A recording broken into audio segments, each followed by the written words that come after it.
Hello everyone, welcome back to my YouTube channel Study Time with Priyanka. So again, today in this video, we are going to continue our third chapter of Class 12 History book, that is Kinship, Caste and Class Early Societies. So this video is third part of this chapter and आज के इस video में हम इस chapter के topic number 2.4 को start करने वाले हैं। सो प्रीवियस वीडियो में हम लोगों ने इस चैप्टर के सेकंड टॉपिक को स्टार्ट किया था, जिसमें हम लोगों ने हमारे अर्ली सोसाइटी में एग्जिस्ट करने वाले फैमिलीज के बारे में जाना था, पैट्रिलिनी के आइडियल के बारे में जाना था, साथ ही साथ रूल्स ऑफ मैरिजेस के बारे में भी जाना था। सो आज के इस टॉपिक में हम लोग गोत्र के बारे में पढ़ने वाले हैं एंड स्पेशली वुमेन के गोत्र के बारे में पढ़ने वाले हैं। सो गोत्र ये जो टर्म है, इससे आप लोग बहुत ज़्यादा फैमिलियर होंगे, आप लोगों का भी कोई ना कोई गोत्र होगा। सो इस टॉपिक में हम लोग गोत्र के हिस्ट्री के बारे में ही पढ़ने वाले हैं। सो नाउ अब हम लोग इस टॉपिक को डिस्कस करना स्टार्ट करते हैं।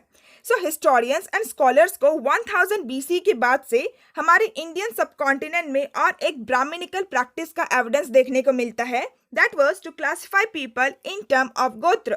यानी कि जब हिस्टोरियंस एंड स्कॉलर्स हमारे अर्ली सोसाइटी को समझने की कोशिश करते हैं, देन वो ये फाइंड आउट करते हैं कि 1000 BC के बाद से हमारे इंडियन सबकॉन्टिनेंट में रहने वाले जितने भी लोग थे, सो उन लोगों को गोत्र के टर्म में क्लासिफाई किया गया, यानी कि गोत्र के टर्म में डिवाइड किया गया।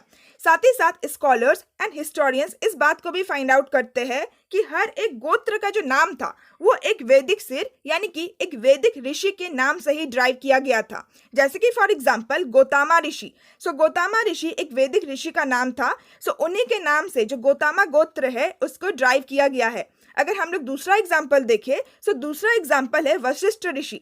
सो वशिष्ठ ऋषि भी एक वैदिक ऋषि का नाम हुआ करता था एंड उन्हीं के नाम से जो वशिष्ठ गोत्र है उसको ड्राइव किया गया है।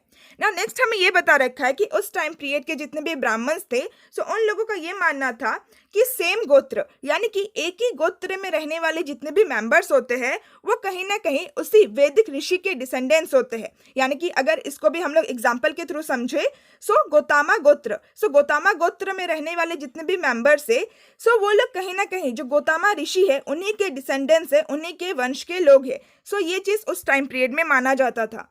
ना नेक्स्ट हमें गोत्र के दो इंपॉर्टेंट रूल्स के बारे में बता रखा है जो कि पहले के टाइम पीरियड के सोसाइटी में प्रिविलेंट होता था, एग्जिस्ट होता था। सो अगर हम पहले रूल की बात करें, सो पहला रूल ये था कि वुमेन को शादी के बाद अपने फादर के गोत्र को गिव अप कर देना है एंड अपने हस्बैंड के गोत्र को अडॉप्ट करना है। दैट मीन्स कि जब भी एक लड़की की शादी नहीं होती है, सो शादी से पहले जो भी उसका फादर का गोत्र है वही उसका गोत्र होगा, बट जैसे ही उस लड़की की शादी हो जाती है देन उसको अपने फादर के गोत्र को गिव अप कर देना है और अपने हस्बैंड के गोत्र को अडॉप्ट करना है। अगर हम लोग दूसरे रूल को देखें, सो दूसरा रूल ये था कि सेम गोत्र यानी कि एक ही गोत्र में रहने वाले जितने भी मेंबर्स है, सो वो लोग आपस में एक दूसरे के साथ शादी नहीं कर सकते थे। सो ये दो इंपॉर्टेंट रूल्स था गोत्र से रिलेटेड एंड ये दोनों ही रूल्स कहीं ना कहीं आज के सोसाइटी में भी प्रिविलेंट होता है। आज के टाइम पीरियड में भी बेसिकली जो वुमेन होती है वो अपने टाइटल को या फिर अपने गोत्र को गिव अप कर देती है और अपने हस्बैंड के टाइटल या फिर गोत्र को अडॉप्ट करती है। साथ ही साथ हमें ये भी देखने को मिलता है कि सेम गोत्र में रहने वाले जितने भी मेंबर्स होते हैं वो लोग एक दूसरे के साथ शादी नहीं करते थे। सो बेसिकली लास्ट टॉपिक में हमने मैरिजेस के बारे में डिस्कस किया था। सो उसमें हमने क्या डिस्कस किया था कि पहले के टाइम पीरियड में एक्सोगेमी को ही प्रेफर किया जाता था, यानी कि जब भी आप अपने यूनिट के बाहर में शादी करो, सो अगर कोई भी व्यक्ति अपने ही गोत्र में शादी करेगा दैट मीन्स कि वो इंडोगेमी को परफॉर्म कर रहा है, अपने ही यूनिट के अंदर में शादी कर रहा है। सो इसीलिए इस चीज को एक्सेप्ट नहीं किया जाता था। पहले के टाइम पीरियड में क्या रूल था कि जब भी शादी होगा सो सेम गोत्र के लोगों के बीच में शादी नहीं होगा। ना नेक्स्ट हमें यह बता रखा है कि अब हिस्टोरियंस इस चीज को फाइंड आउट करने की कोशिश करते हैं कि क्या गोत्र से रिलेटेड ये दोनों ही जो रूल्स है, सो क्या इन दोनों ही रूल्स को पहले की सोसाइटी में फॉलो किया जाता था, प्रैक्टिस किया जाता था या फिर नहीं, एंड अगर किया जाता था देन कितने हद तक किया जाता था। सो हिस्टोरियंस बेसिकली इसी चीज को फाइंड आउट करने की कोशिश करते हैं कि क्या सोसाइटी में रहने वाले हर एक जो लोग है, हर एक जो व्यक्ति है, क्या वो लोग गोत्र के रूल को प्रैक्टिस करते थे या फिर नहीं। सो इस चीज को फाइंड आउट करने के लिए कि क्या ये दोनों ही जो रूल है ये कॉमनली फॉलो किया जाता था कि नहीं, सो इस चीज को फाइंड आउट करने के लिए हिस्टोरियंस क्या करते हैं, हिस्टोरियंस बेसिकली पहले के टाइम पीरियड के मेन एंड वुमेन का जो नाम होता था उसको कंसीडर करते थे, क्योंकि पहले के टाइम पीरियड में कई सारे ऐसे मेन एंड वुमेन होते थे जिनका जो नाम होता था वो उनके गोत्र के नेम से ही ड्राइव किया जाता था। सो इसको भी अगर हम लोग एग्जाम्पल से समझे, सो अभी मैंने बताया कि एक गोत्र है जिस गोत्र का नाम है गोतामा गोत्र। सो गोतामा गोत्र की कई सारी ऐसी विमेन होती थी जो कि अपना नाम गोतामी रखती थी। सिमिलरली अगर हम दूसरा एग्जाम्पल देखें, सो दूसरे एग्जाम्पल में भी मैंने आपको वशिष्ठ गोत्र के बारे में बताया था। सो वशिष्ठ गोत्र में भी कई सारी ऐसी वेमेन होती थी जो कि अपना नाम वशिष्ठी रखती थी। सो अगर हम लोग गोतामी, वशिष्ठी इन सारे नामों को देखेंगे देन हमें कहीं ना कहीं आइडिया मिलेगा कि उस टाइम पीरियड में गोत्र का जो सिस्टम था वो कितने हद तक प्रिविलेंट था, कितने हद तक उसको प्रैक्टिस किया जाता था। एंड इसका बेस्ट एग्जाम्पल हमें सतवाहना रूलर्स के थ्रू ही मिलता है, यानी कि सतवाहना डायनेस्टी के ऐसे बहुत सारे मैन एंड वेमेन थे जिनका जो नाम था वो उनके गोत्र के नाम से ही ड्राइव किया जाता था। सो हिस्टोरियंस जब इस चीज को फाइंड आउट करने की कोशिश करते हैं देन वो बेसिकली सतवाहना रूलर्स या फिर सतवाहना डायनेस्टी के जो मैन एंड वेमेन थे उन्हीं के नाम को कंसिडर करते हैं। सो सतवाहना रूलर्स के बारे में, सतवाहना डायनेस्टी के बारे में हम लोगों ने अपने सेकंड चैप्टर में भी डिस्कस किया था। सो सतवाहना एक बहुत ही पावरफुल रूलिंग लिनेजेस थे एंड सतवाहनास ने बेसिकली हमारे इंडियन सब कॉन्टिनेंट के वेस्टर्न पार्ट में एंड डेक्कन पार्ट के ऊपर रूल किया था between the time period of 2nd century BC to 2nd century CE। So इस टाइम पीरियड के दौरान ही सतवाहना रूलर्स ने हमारे इंडियन सब कॉन्टिनेंट के ऊपर रूल किया था। सो आर्कियोलॉजिस्ट को एक्सकेवेशन के दौरान कई सारे ऐसे इंस्क्रिप्शन मिले हैं जो कि सतवाहना रूलर्स के द्वारा ही बनाया गया था। सो उन सारे इंस्क्रिप्शन को पढ़ के हमें सतवाहना रूलर्स के बारे में बहुत ज़्यादा इन्फॉर्मेशन मिलता है, जैसे कि सतवाहना रूलर्स का फैमिली टाइज कैसा था, यानी कि फैमिली रिलेशनशिप कैसा था, साथ ही साथ सतवाहना रूलर्स किस टाइप के मैरिज सिस्टम को परफॉर्म किया करते थे। सो इन सारी ही चीज़ों के बारे में हमें बहुत ज़्यादा इन्फॉर्मेशन मिलता है थ्रू द इंस्क्रिप्शन। सो जब हिस्टोरियंस एंड स्कॉलर्स ने इन सारे इंस्क्रिप्शन को अच्छी तरीके से पढ़ा, अच्छी तरीके से एनालाइज किया, देन उन्होंने इस बात को फाइंड आउट किया कि कुछ कुछ जो सतवाहना रूलर्स होते थे वो बेसिकली पॉलीजिनिस को परफॉर्म किया करते थे। सो पॉलीजिनिस कौन सा टाइप ऑफ मैरिज है? सो इसमें बेसिकली एक जो मैन होता है उसका बहुत सारी वाइफ होती है। सो कुछ कुछ जो सतवाहना रूलर्स थे वे लोग जब भी शादी करते थे देन वो एक से ज़्यादा वुमेन के साथ शादी करते थे, उन लोगों की बहुत सारी वाइफ हुआ करती थी।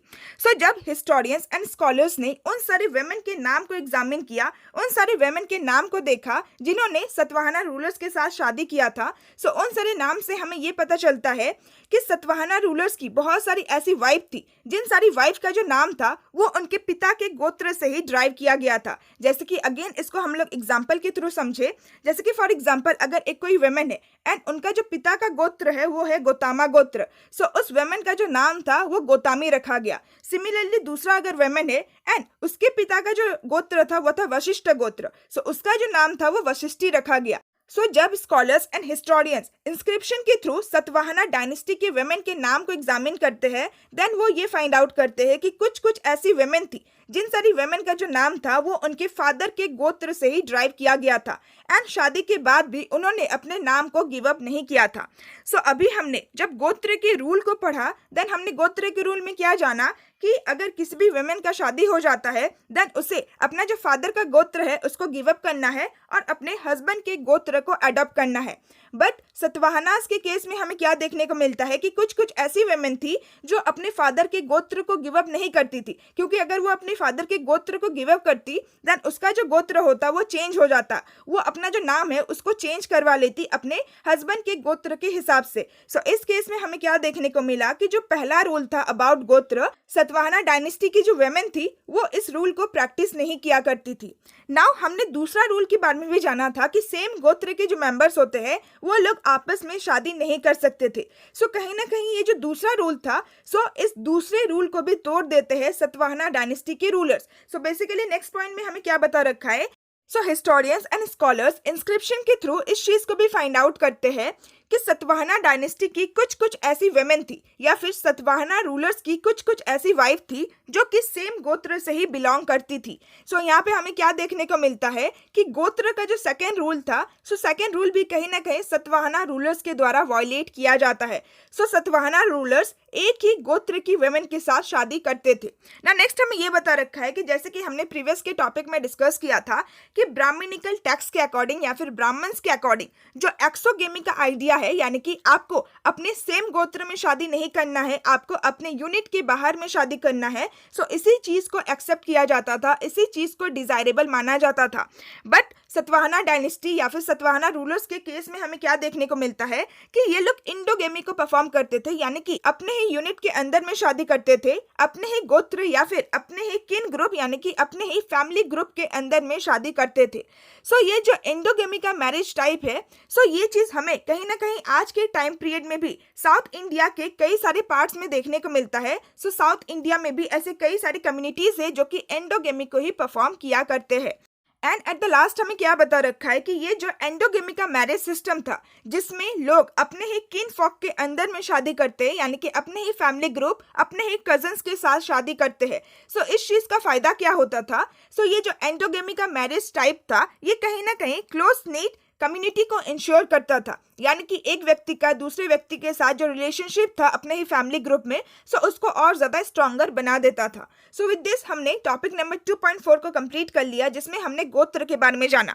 नाउ हमारा जो नेक्स्ट टॉपिक है, उस टॉपिक का नाम है टॉपिक नंबर 2.5। सो ये 2.5 है, गलती से यहाँ पे 6 हो गया है। सो टॉपिक का नाम है वेयर मदर्स इंपॉर्टेंट। सो इस टॉपिक में हम लोग ये जानने वाले हैं कि क्या अर्ली सोसाइटी में मदर्स का कोई भी इंपॉर्टेंट रोल होता था या फिर नहीं, मदर्स इंपॉर्टेंट होती थी या फिर नहीं। सो प्रीवियस के टॉपिक में कहीं ना कहीं हमने डॉटर्स के रोल के बारे में थोड़ा बहुत डिस्कस किया था। सो इस टॉपिक में हम लोग मदर्स के रोल के बारे में जानने वाले हैं। सो हिस्टोरियंस एंड स्कॉलर्स इस चीज को भी फाइंड आउट करने के लिए कि क्या अर्ली सोसाइटी में मदर का कोई भी इंपॉर्टेंट रोल होता था या फिर नहीं, सो इस चीज को भी फाइंड आउट करने के लिए वो बेसिकली सतवाहना रूलर्स का ही एग्जाम्पल देते हैं। सो कुछ ऐसे सतवाहना रूलर्स थे जो कि अपना जो नाम है वो मैट्रोमेनिक्स के थ्रू ही आइडेंटिफाई किया करते थे। सो मैट्रोमेनिक्स का मतलब होता है कोई भी व्यक्ति अपना जो नाम है जब वो अपने मदर के नाम से ड्राइव करता है, सो उसी को मैट्रोमेनिक्स कहा जाता है। सो हिस्टोरियंस एंड स्कॉलर्स को ये देखने को मिला है कि कई सारे ऐसे सतवाहना रूलर्स थे जो कि मैट्रोमेनिक्स के थ्रू ही आइडेंटिफाई किए जाते थे, यानी कि अपने मदर के नाम के थ्रू ही आइडेंटिफाई किए जाते थे। सो इसका भी अगर हम लोग एग्जाम्पल देखें, सो जैसे कि फॉर एग्जाम्पल एक सतवाहना रूलर थे जिनका नाम था राजा गौतमीपुत्र श्री सतकर्णी। सो इस नाम में ही आप देख सकते हैं कि श्री सतकर्णी उनका ओरिजिनल नाम था, बट उन्होंने अपने नाम के साथ साथ अपने मदर की नेम को भी इंक्लूड किया है। सो उनकी जो मदर थी उनका नाम था गौतमी एंड वो गौतमी के पुत्र थे। सो इसीलिए उन्होंने अपने नाम के आगे गौतमीपुत्र लिखा है। सो पुत्र का मतलब होता है पुत्र, और साथ ही साथ वो एक राजा थे। सो इसीलिए उन्होंने अपने पूरे ही नाम के आगे राजा भी लिखा है। सो उनका जो पूरा नाम था वो था राजा गौतमीपुत्र श्री सतकर्णी, यानी कि वो एक राजा थे, गौतमी के पुत्र थे एंड उनका नाम था श्री सतकर्णी। इसी तरीके से अगर हम लोग दूसरे सतवाहना रूलर का भी एग्जाम्पल देखें, सो दूसरे सतवाहना रूलर थे जिनका नाम था राजा वशिष्ठिपुत्र स्वामी श्री पुलमई। सो यहाँ पे भी आप देख सकते हैं कि सिर्फ और सिर्फ श्री पुलमई उनका नाम था, उनका ओरिजिनल नाम था, बट वो वशिष्ठि के पुत्र थे। सो इसीलिए उन्होंने अपने नाम के आगे अपने मदर के नाम को भी लगाया है एंड साथ ही साथ वो एक राजा थे। सो इसीलिए उन्होंने अपने पूरे ही नाम के आगे राजा भी लगाया है। सो वो एक राजा थे, वशिष्ठि के पुत्र थे जिनका नाम था श्री पुलमई। सो इस तरीके से सतवाहना रूलर्स का नाम हमें देखने को मिलता है इंस्क्रिप्शन में। इसके अलावा और भी एग्जाम्पल है आपके बुक में, सो अगर आप चाहो देन और भी राजाओं के नाम को पढ़ सकते हो। सो इस एविडेंस से हमें क्या पता चलता है? सो इससे तो हमें यही पता चलता है कि पहले के टाइम पीरियड में मदर्स का भी एक इम्पॉर्टेंट रोल होता था। तभी ये सारे जो रूलर थे इन्होंने अपने नाम के पीछे अपने फादर के नाम को ना लगा के अपने मदर के नेम को लगाया है। बट हिस्टोरियंस जब भी कोई भी कंक्लूजन निकालते हैं देन वो बहुत सारी चीज़ों को देखा करते हैं, वो और भी सोर्सेज को देखा करते हैं। सो दूसरे सोर्सेज के अकॉर्डिंग जितने भी सतवाहना रूलर्स थे, सो अगर हम लोग सक्सेशन की बात करें, सो सतवाहना डायनेस्टी में भी पैट्रिलिनियन सक्सेशन को ही फॉलो किया जाता था, यानी कि पितृवंशीय को ही फॉलो किया जाता था। यानी कि जब भी एक राजा का डेथ होगा देन नेक्स्ट राजा उसका बेटा ही बनेगा। सो एक चीज में हमें क्या देखने को मिलता है, एक एविडेंस में हमें क्या देखने को मिलता है कि मदर को भी इंपॉर्टेंस दिया जाता है अपने नाम के आगे मदर का नाम लगा के। वरएज दूसरे केस में हमें क्या देखने को मिलता है कि जो सक्सेशन होता था सो उसमें पैट्रिलिनियन सक्सेशन को ही फॉलो किया जाता था। सो इससे हमें मदर्स के रोल के बारे में इतना ज़्यादा इन्फॉर्मेशन नहीं मिल पाता है। मदर्स कितना ज़्यादा इंपॉर्टेंट होती थी, सो इसके बारे में हमें इतना ज़्यादा इन्फॉर्मेशन नहीं मिलता है। So with this topic number 2 complete होता है। नाउ हमारा जो नेक्स्ट टॉपिक है उस टॉपिक का नाम है टॉपिक नंबर 3। सो टॉपिक का नाम है social differences within and beyond the framework of caste. सो इस टॉपिक में हम लोग हमारे अर्ली सोसाइटी में एग्जिस्ट करने वाले सोशल डिफरेंसेस के बारे में पढ़ने वाले हैं। सबसे पहले टॉपिक के स्टार्टिंग में हमें कास्ट या फिर वर्ण के बारे में बता रखा है। कास्ट क्या होता है? पहले के टाइम पीरियड में हमारे हिंदू सोसाइटी में रहने वाले हर एक लोगों को डिफरेंट सोशल क्लासेस में डिवाइड कर दिया गया था। ये सारे जो डिफरेंट सोशल क्लासेस थे, इसी को कास्ट या फिर वर्ण कहा गया है। The term caste refer to a set of hierarchically ordered social categories, यानी कि पहले के टाइम पीरियड में जो लोगों को डिफरेंट सोशल कैटेगरीज या फिर सोशल ऑर्डर में, सोशल क्लास में डिवाइड किया गया था, उसी को कास्ट कहा गया है। एंड ये बेसिकली हायरार्किकल होता था, यानी कि इसको भी रैंक दिया जाता था, यानी कि कौन सा जो सोशल कैटेगरी है, कौन सा जो सोशल क्लास है, वो पहले रैंक का है, दूसरे रैंक का है, थर्ड रैंक का है या फिर फोर्थ रैंक का है। ये जो सोशल क्लासेस था, इसको हायरार्किकल ऑर्डर में अरेंज किया गया था, इसको रैंकिंग दिया गया था। इसी को कास्ट या फिर वर्ण कहा जाता है। ये जो कास्ट का आइडिया था, ये जो वर्ण का आइडिया था, ये इनफैक्ट धर्मसूत्रास एंड धर्मशास्त्रास में भी लिखा गया है ब्राह्मण्स के द्वारा। सबसे पहले तो हम लोग 4 फॉर्म ऑफ वर्ण के बारे में जान लेते हैं, 4 टाइप्स के वर्ण के बारे में जान लेते हैं। पहला जो वर्ण है वो है ब्राह्मण, जिनको फर्स्ट रैंकिंग में रखा गया है। दूसरा जो वर्ण है वो है क्षत्रिय, जिनको सेकंड रैंकिंग में रखा गया है। थर्ड जो वर्ण है वो है व्यास, एंड जो फोर्थ वर्ण है वो है शूद्रास, जिसको सबसे लास्ट रैंकिंग दिया गया है। ना नेक्स्ट हमें ये बता रखा है कि जो ब्राह्मण से वे लोग ये क्लेम करते हैं कि ये जो ऑर्डर है, यानी कि ब्राह्मण को फर्स्ट रैंकिंग दिया गया है, क्षत्रियो को सेकंड रैंकिंग दिया गया है, फिर व्यास को थर्ड रैंकिंग दिया गया है, एंड शूद्र को फोर्थ रैंकिंग दिया गया है। ये जो ऑर्डर है ये उनके द्वारा नहीं बल्कि भगवान के द्वारा बनाया गया है। इस ऑर्डर में ब्राह्मण्स को जो पहला रैंक मिला है, जो फर्स्ट पोजीशन मिला है, ये ब्राह्मण्स के अकॉर्डिंग नहीं बल्कि ये भगवान का ऑर्डर है, ये डिवाइन का आदेश है कि हमें फर्स्ट रैंकिंग दिया जाए। सिमिलरली जो शूद्रास है या फिर जो अनटचेबल्स है, उनको इस सोशल ऑर्डर में सबसे बॉटम के प्लेस में, यानी कि सबसे नीचे का रैंक दिया गया है। इस चीज को भी ब्राह्मण्स ने क्लेम किया है कि ये हमारी मर्जी से नहीं बल्कि भगवान की मर्जी से हुई है। ये जो वर्ण सिस्टम था ये बेसिकली ब्राह्मण्स के द्वारा बनाया गया था, बट ब्राह्मण्स ने इस चीज को क्लेम किया कि ये जो वर्ण सिस्टम है, ये जो 4 ऑर्डर है, ये बेसिकली भगवान के द्वारा ही क्रिएट किया गया है, ये भगवान का आदेश है, ये भगवान का ऑर्डर है।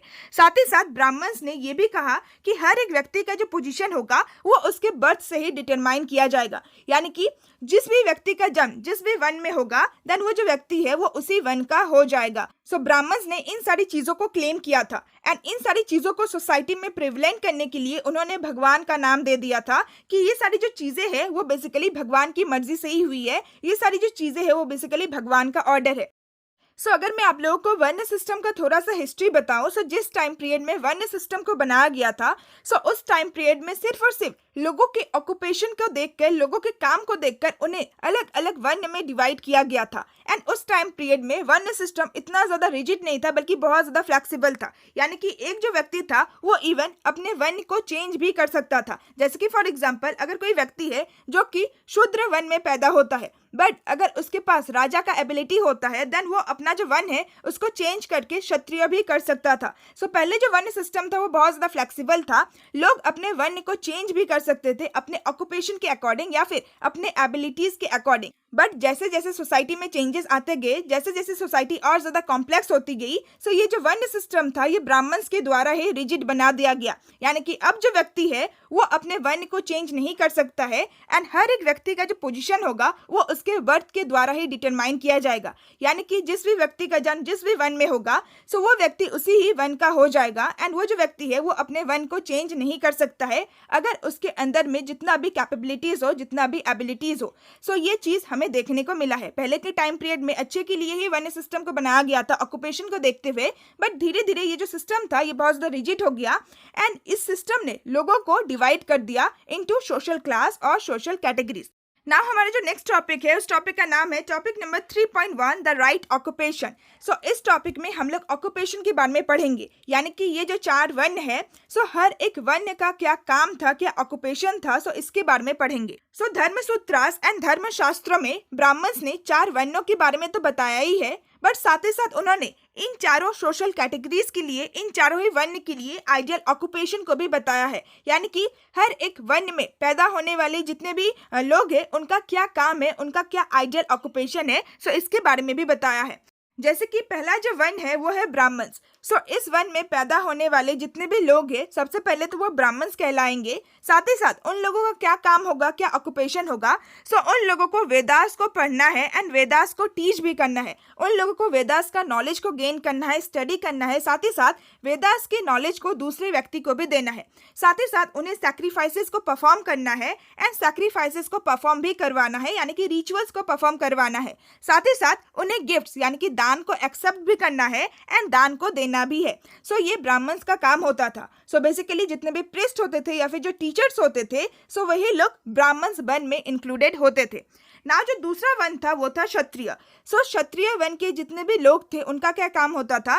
उनका काम होता था वारफेयर में इंगेज होना, यानी कि युद्ध करना। साथ ही साथ अपने लोगों को प्रोटेक्ट करना और अपना जो किंगडम है उसमें जस्टिस को लाना, अपने किंगडम को अच्छी तरीके से एडमिनिस्टर करना।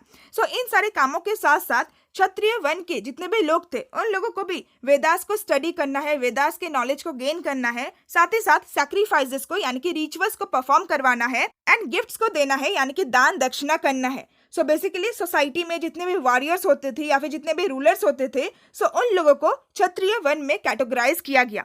तीसरा जो वन है वो है व्यास।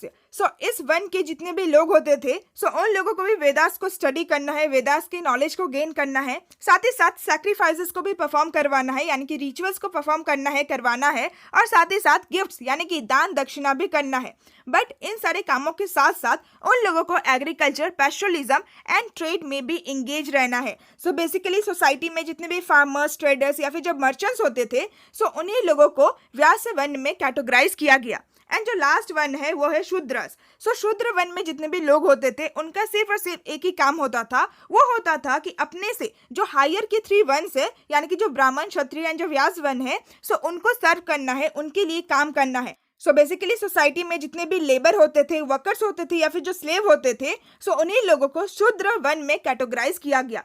इस तरीके से ब्राह्मण्स ने धर्मसूत्रास एंड धर्मशास्त्र में 4 वर्णों के बारे में भी बताया है एंड साथ ही साथ 4 वर्णों का जो आइडियल ऑक्यूपेशन है उसके बारे में भी बताया है। हर एक व्यक्ति को अपने वन के अकॉर्डिंग ही काम करना है। साथ ही साथ ब्राह्मण्स ने यह भी बता दिया था कि हर एक वन के जो लोग हैं वो अपने वन को चेंज नहीं कर सकते हैं, यानी कि एक ब्राह्मण कभी भी क्षत्रिय नहीं बन सकता है, रूलर नहीं बन सकता है। एक व्यास से कभी भी ब्राह्मण नहीं बन सकता है। सिमिलरली एक जो क्षत्रिय है वो कभी भी ब्राह्मण नहीं बन सकता है। इस तरीके से उन्होंने वन के सिस्टम को डिफाइन किया था धर्मसूत्रास एंड धर्मशास्त्र में। ना नेक्स्ट हमें ये बता रखा है कि ये जो ब्राह्मण्स ने डिवीजन तो कर दिया था सोसाइटी में, हर एक लोगों को वन के टर्म में क्लासिफाई तो कर दिया था, बट क्या सोसाइटी में इन सारी चीजों को प्रैक्टिस किया जाता था? बट क्या सोसाइटी में रहने वाले जो लोग होते थे वे इन सारी चीजों को मानते थे या फिर नहीं? इन सारी चीजों को मनवाने के लिए ब्राह्मण्स कुछ स्ट्रैटेजीज का भी इस्तेमाल करते थे। नाउ नेक्स्ट हमें उन्हीं सारी स्ट्रैटेजीज के बारे में बता रखा है जो कि ब्राह्मण्स यूज करते थे इन सारे नॉर्म्स यानी कि इन सारे रूल्स एंड रेगुलेशन को इन्फोर्स करवाने के लिए। जो पहला स्ट्रैटेजी जो कि ब्राह्मण्स यूज करते थे वो ये है कि ब्राह्मण्स लोगों को ये बताते थे कि ये जो वर्ण ऑर्डर है, ये जो वर्ण सिस्टम है, ये बेसिकली डिवाइन ओरिजिन है, यानी कि ये जो वर्ण सिस्टम है ये भगवान के द्वारा ओरिजिनेट किया गया है, ये भगवान का ऑर्डर है। बेसिकली ब्राह्मण्स इन सारे नॉर्म्स, इन सारे रूल्स एंड रेगुलेशन को इन्फोर्स करवाने के लिए भगवान का यूज करते थे। वे लोगों को ये कहते थे कि ये जो वर्ण सिस्टम है ये भगवान के द्वारा ही ओरिजिनेट किया गया है। इसीलिए आप लोगों को भगवान का बात मानना चाहिए, आप लोगों को अपने आप को वर्ण सिस्टम के अकॉर्डिंग ही ट्रांसफॉर्म करना चाहिए, यानी कि डिवाइड कर लेना चाहिए और अपने अपने ऑक्यूपेशन को ही फॉलो करना चाहिए।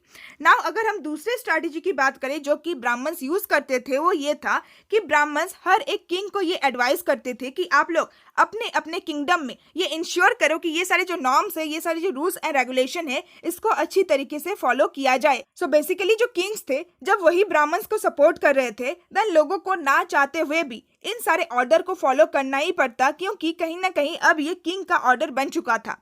एंड नाउ अगर हम तीसरे स्ट्रैटेजी की बात करें ब्राह्मण्स इवन लोगों को परस्यूट भी करते थे, यानी कि लोगों को ये समझाते थे, लोगों को ये यकीन दिलाते थे कि आपका जो स्टेटस है वो आपके बर्थ के द्वारा ही डिटरमाइन किया जाएगा। आप जिस भी वन में पैदा होंगे वही आपका वन बन जाएगा, वही आपका स्टेटस बन जाएगा। ये चीज़ भी लोगों को, कॉमन पीपल को समझाते थे एंड हर एक चीज़ को समझाने के लिए वो बेसिकली भगवान के नाम का ही यूज करते थे। बट हाउएवर इन सारे नॉर्म्स को सोसाइटी में इन्फोर्स करवाना इतना भी ज़्यादा ईजी नहीं था। सो अगेन ब्राह्मण्स दूसरे स्ट्रैटेजीज का भी इस्तेमाल करते हैं इन सारे नॉर्म्स को सोसाइटी में इन्फोर्स करवाने के लिए।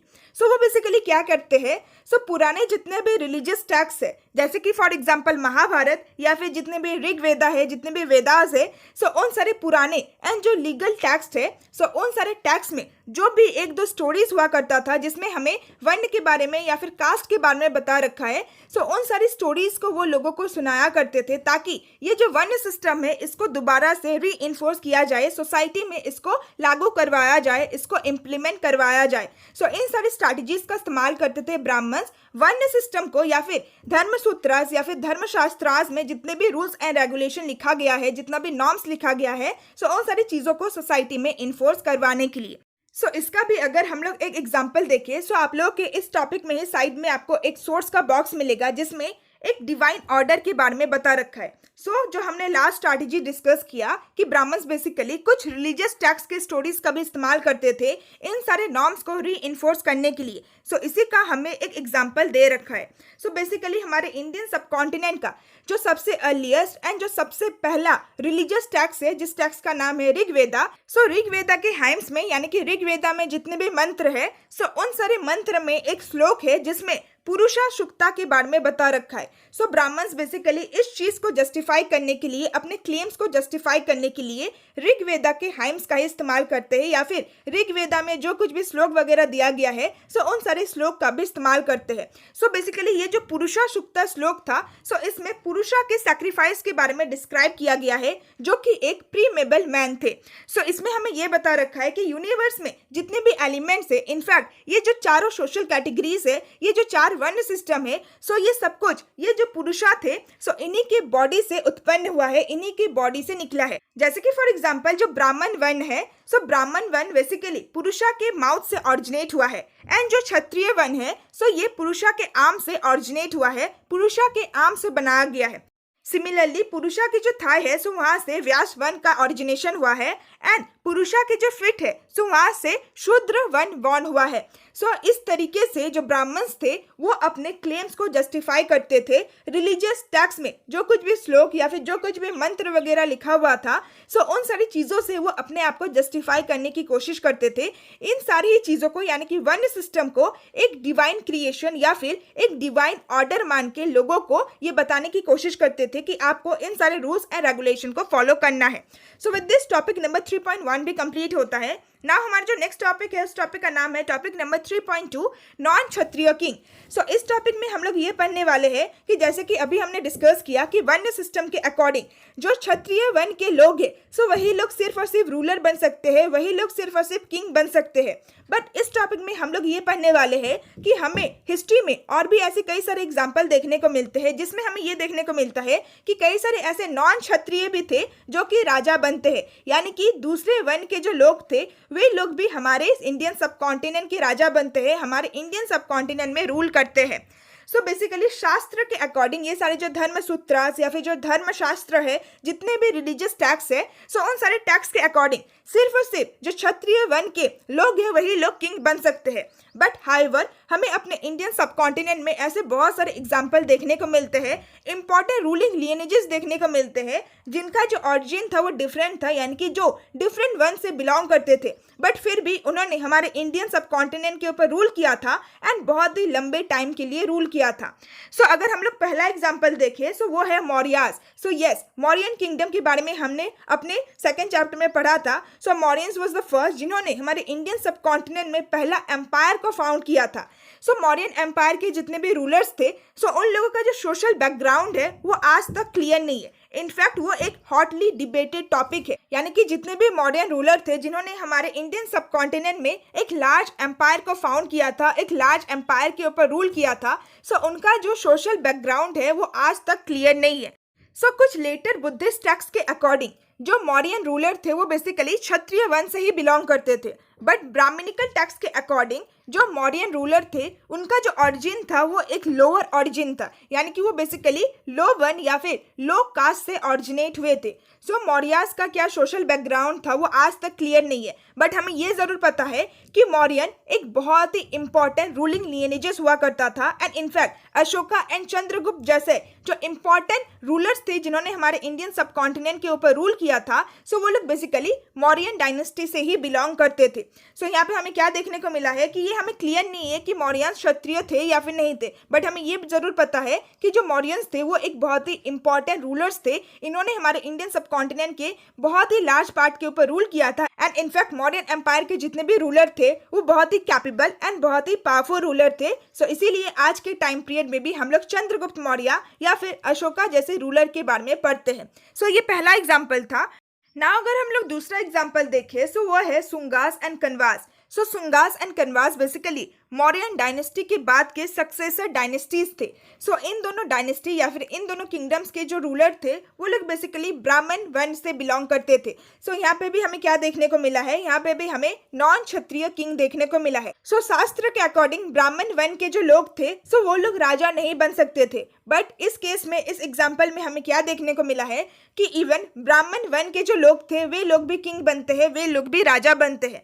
नाउ नेक्स्ट अगर हम लोग तीसरे एग्जाम्पल को देखें तो तीसरे एग्जाम्पल में हमें साकास के बारे में बता रखा है। सो साकास भी एक इंपॉर्टेंट किंगडम हुआ करता था जिन्होंने हमारे इंडियन सब कॉन्टिनेंट के ऊपर रूल किया था, जिसके बारे में हम लोगों ने सेकंड चैप्टर में भी डिस्कस किया था। सो अगर हम लोग साकास के ऑरिजिन के बारे में बात करें सो साकास बेसिकली सेंट्रल एशियन ऑरिजिन के थे, यानी कि साकास डायनेस्टी के जितने भी रूलर्स थे वो लोग बेसिकली सेंट्रल एशिया से ही माइग्रेट होके आए थे हमारे इंडियन सब कॉन्टिनेंट में, एंड फिर उन्होंने हमारे इंडियन सब कॉन्टिनेंट के ऊपर रूल किया था। सो ब्राह्मण्स ने बेसिकली साकास को मेलेछास कहा है या फिर बारबेरियंस कहा है, जिसका मतलब होता है आउटसाइडर। सो ये बेसिकली हमारे इंडियन सब कॉन्टिनेंट के नहीं थे, सो इसीलिए ब्राह्मण्स ने साकास रूलर को मेलेछास कहा है। सो आर्कियोलॉजिस्ट को एक्सकेवेशन के दौरान एक ऐसा अर्लीस्ट इंस्क्रिप्शन मिलता है जो कि संस्कृत लैंग्वेज में लिखा हुआ था एंड जो कि साका रूलर के द्वारा ही लिखवाया गया था। सो उस इंस्क्रिप्शन में हमें क्या बता रखा है, उस इंस्क्रिप्शन में हमें एक साका रूलर के बारे में बता रखा है जिनका नाम था रुद्रदमन, जो कि एक बहुत ही बेस्ट नोन साका रूलर थे जिन्होंने सेकंड सेंचुरी सी के टाइम पीरियड के दौरान रूल किया था। सो इस इंस्क्रिप्शन में हमें यही डिस्क्राइब किया गया है कि ये जो साका रूलर थे रुद्रदमन, उन्होंने सुदर्शना लेक को रिपेयर करवाया था। इस चीज को भी हम लोगों ने अपने सेकंड चैप्टर में डिस्कस किया था। हिस्ट्री बुक में जितने भी चैप्टर्स है ना वो एक दूसरे के साथ रिलेटेड है। अगर आप एक चैप्टर को अच्छी तरीके से पढ़ते हो देन दूसरे चैप्टर को समझने में आप लोगों को बहुत ज्यादा हेल्प मिलेगा। लास्ट चैप्टर में हम लोगों ने सुदर्शना लेक के बारे में पढ़ा था। बेसिकली ये जो सुदर्शना लेक था साका रूलर रुद्रदमन ने ही सुदर्शना लेक को रिपेयर करवाया था, एंड ये चीज हमें इंस्क्रिप्शन के द्वारा पता लगता है। यहाँ पे भी हमें क्या देखने को मिलता है कि ये जो साकास थे ये क्षत्रिय वर्ण के मेंबर नहीं थे, ये क्षत्रिय वर्ण से बिलोंग नहीं करते थे। इनफैक्ट ये हमारे इंडियन सब कॉन्टिनेंट के ऑरिजिन के ही नहीं थे, बट फिर भी ये लोग हमारे इंडियन सब कॉन्टिनेंट के ऊपर रूल करते हैं। एंड इनफैक्ट हमें साका किंगडम में भी, साका डायनेस्टी में भी कई सारे इंपॉर्टेंट रूलर एंड बहुत सारे पावरफुल रूलर देखने को मिलता है, जैसे कि फॉर एग्जाम्पल रुद्रदमन। नाउ अगर हम फोर्थ एग्जाम्पल ले फोर्थ एग्जाम्पल में अगेन हमें सतवाहनास के बारे में बता रखा है। हर एक चीज में हमें सतवाहनास के बारे में पता लगता ही है। दैट मीन्स कि सतवाहना एक बहुत ही यूनिक डायनेस्टी हुआ करता था, एंड उस टाइम पीरियड में सोसाइटी में जो भी रूल्स एंड रेगुलेशन को फॉलो किया जाता था, उस टाइम पीरियड में जो भी नॉर्म्स हुआ करते थे, उन सारे नॉर्म्स को कहीं ना कहीं सतवाहना डायनेस्टी के जो रूलर होते थे वे लोग फॉलो नहीं किया करते थे। सतवाहना डायनेस्टी के जो एक बेस्ट नोन रूलर थे जिनका नाम था गौतमीपुत्र श्री सतकर्णी, जिसके बारे में अभी हम लोगों ने डिस्कस किया वेर मदर्स इंपॉर्टेंट उस वाले टॉपिक में। ये जो इंपॉर्टेंट सतवाहना रूलर थे गौतमीपुत्र श्री सतकर्णी ने ये क्लेम किया कि मैं एक यूनिक ब्राह्मण हूँ, यानी कि बेसिकली सतवाहना डायनेस्टी के जितने भी रूलर थे वे लोग ब्राह्मण वंश से ही बिलोंग करते थे। साथ ही साथ गौतमीपुत्र श्री सतकर्णी ने यह भी क्लेम किया कि मैं क्षत्रिय के प्राइड का डिस्ट्रॉयर हूँ, यानी कि सिर्फ और सिर्फ क्षत्रिय वर्ण के जो लोग थे उन लोगों को प्राइड था, उन लोगों को अभिमान था कि सिर्फ और सिर्फ हम ही रूलर बन सकते हैं। गौतमीपुत्र श्री सतकर्णी एक ब्राह्मण होते हुए भी जब वो रूलर बनते हैं देन उन्होंने कहीं ना कहीं क्षत्रिय के प्राइड को डिस्ट्रॉय किया। इसीलिए वो क्लेम करते हैं कि मैं एक यूनिक ब्राह्मण हूँ। यूनिक ब्राह्मण यानी कि ब्राह्मण का काम होता है टीचर बनना, प्रीस्ट बनना, बट मैं एक यूनिक ब्राह्मण हूँ, यानी कि मैं एक रूलर हूँ। साथ ही साथ मैंने क्षत्रिय के प्राइड को भी डिस्ट्रॉय किया है, यानी कि एक ब्राह्मण होते हुए भी, ब्राह्मण वंश से बिलोंग करते हुए भी बेसिकली मैं एक रूलर बना, सो इसके थ्रू मैंने कहीं ना कहीं क्षत्रिय के प्राइड को डिस्ट्रॉय किया। साथ ही साथ गौतमीपुत्र श्री सतकर्णी ने यह भी क्लेम किया था कि मैं ये इंश्योर करूंगा कि मेरे किंगडम में 4 वर्णों के मेंबर्स के बीच में इंटर मैरिज ना हो। सो बेसिकली गोत्र के केस में हमने क्या देखा था कि आप लोगों को एक्सोगेमी को परफॉर्म करना है, यानी कि सेम गोत्र में शादी नहीं करना है, दूसरे गोत्र में शादी करना है। बट वर्ण सिस्टम के केस में हमें यह देखने को मिलता है कि ब्राह्मण्स का ये मानना था कि हर एक वर्ण के मेंबर को अपने ही वर्ण में शादी करना चाहिए, दूसरे वर्ण में शादी नहीं करना चाहिए। सो इसीलिए गौतमीपुत्र श्री सतकर्णी जो थे तो वो एक ब्राह्मण ही। सो इसीलिए उन्होंने इस बात को इंश्योर किया कि मेरे किंगडम में ये जो 4 वर्ण है, सो इन चारों ही वर्ण के मेंबर्स के बीच में इंटर मैरिज नहीं होगा। But at the same time हमें यह देखने को मिलता है कि जो गौतमीपुत्र श्री सतकर्णी थे, सो वो रुद्रदमन के किन में, यानी कि रुद्रदमन के फैमिली में शादी करते हैं, रुद्रदमन के साथ या फिर साका डायनेस्टी के साथ, साका किंगडम के साथ मैरिज अलायंस को स्टेबलाइज करते हैं। सो अभी हमने ये जाना कि जो रुद्रदमन थे या फिर जो साका डायनेस्टी के रूलर थे, वो बेसिकली मिलेछास कहलाते थे ब्राह्मण्स के द्वारा, यानी कि आउटसाइडर कहलाते थे। बट साथ ही साथ हमें यह भी देखने को मिलता है कि एक ऐसे ही ब्राह्मण थे जिनका नाम था गौतमीपुत्र श्री सतकर्णी। सो वो ना सिर्फ दूसरे गोत्र में शादी करते हैं बल्कि एक आउटसाइडर के साथ शादी करते हैं, रुद्रदमन के फैमिली के साथ शादी करते हैं। सो यहाँ पे हमें क्या देखने को मिलता है कि ब्राह्मण्स के द्वारा ही रूल बनाया जाता है, बट एक दूसरे ब्राह्मण्स इन्हीं सारे रूल्स को तोड़ देते हैं। सो इन सारी चीज़ों से हमें यही पता लगता है कि जो सतवाहनास थे, सतवाहना डायनेस्टी के जितने भी रूलर थे, सो वो क्लेम करते हैं कि वो ब्राह्मण से, बट ब्राह्मण्स होते हुए भी वो राजा बनते हैं एंड ब्राह्मण्स के अकॉर्डिंग ही सिर्फ और सिर्फ क्षत्रिय को ही राजा बनना चाहिए। सो यहाँ पे हमें डिफरेंसेस देखने को मिलता है। साथ ही साथ जो सतवाहना रूलर्स थे, उन्होंने ये भी क्लेम किया था कि ये जो 4 फोल्ड वर्ण ऑर्डर है, इस चीज को मैं अपहोल्ड करूंगा, इस चीज को मैं अपने डायनेस्टी में इंश्योर करूंगा। बट साथ ही हमें ये देखने को मिलता है कि सतवाहना रूलर खुद मैरिज अलायंस करते हैं ऐसे लोगों के साथ जिन लोगों को इनफैक्ट हमारे इस सिस्टम का पार्ट भी नहीं माना जाता है, हमारे इस वर्ण सिस्टम से ही एक्सक्लूड किया जाता है by the Brahmins. And at the last हमें ये बता रखा है कि सतवाहना रूलर्स बेसिकली एंडोगेमी को प्रैक्टिस करते थे, यानी कि अपने ही यूनिट में, अपने ही किन ग्रुप में शादी करते थे इंस्टेड ऑफ एक्सोगेमी, जो कि हमें ब्राह्मणिकल टैक्स में देखने को मिलता है। ब्राह्मण्स जिस चीज को रिकमेंड करते हैं कि लोगों को एक्सोगेमी को ही परफॉर्म करना चाहिए, एक्सोगेमी का जो मैरिज टाइप है उसी को फॉलो करना चाहिए, उसी को एक्सेप्टेड माना गया है बाय द ब्राह्मण्स। बट यहाँ पे हमें क्या देखने को मिलता है कि सतवाहनास ब्राह्मण्स होते हुए भी एंडोगेमी के मैरिज टाइप को प्रैक्टिस करते हैं। सो यहाँ पे हमें बहुत ज्यादा डिफरेंस देखने को मिलता है। सो इस टॉपिक में हमने नॉन क्षत्रिय रूलर के बारे में जाना एंड इनफैक्ट सतवाहना डायनेस्टी के जो रूलर थे, सो वो लोग नन क्षत्रिय रूलर तो थे ही, बट नन क्षत्रिय रूलर होने के साथ साथ उन्होंने ऐसे बहुत सारे नॉर्म्स को एक्सेप्ट नहीं किया है या फिर ऐसे बहुत सारे रूल्स एंड रेगुलेशन को तोड़ा है जो कि ब्राह्मण्स के अकॉर्डिंग सही है, जो कि ब्राह्मण्स ने या फिर ब्राह्मणिकल टैक्स ने जिन सारी चीज़ों को रिकमेंड किया है। सो विद दिस हमारा टॉपिक नंबर 3.2 भी कंप्लीट होता है। सो नेक्स्ट टॉपिक हम अपने नेक्स्ट वीडियो में डिस्कस करेंगे। सो अगर आपको आज का ये एक्सप्लेनेशन अच्छा लगा then please like my video and share my video with your friends and classmate and please subscribe to my channel अगर अभी तक आप लोगों ने मेरे चैनल को सब्सक्राइब नहीं किया है। And if you want the next part then please comment me down. So now see also in my next video. Till then bye bye and stay tuned with my channel and thanks for watching my video.